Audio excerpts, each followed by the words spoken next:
Mabuhay, this is Alexi Fernandez from Davao City. Maayong hapon sa inyong tanan. It's already 5:38 in the afternoon. Just woke up from my long hours of sleep this afternoon. More than 4 hours ko natulog bago lang ko nagmata.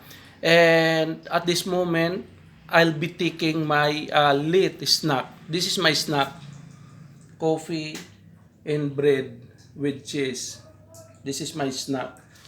In shout out to Zorel Princess Gituya.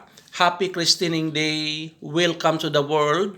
Thank you to John Francis Gituya and Mary Joy Gituya, ang akong inaanak. Linudhan ako sa kasal ni sila, kining couple.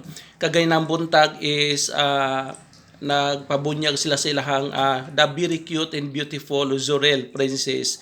Pasensya na wala ko makabisit sa inyo ha o wala ko maka-join sa inyong lunch together this lunch time.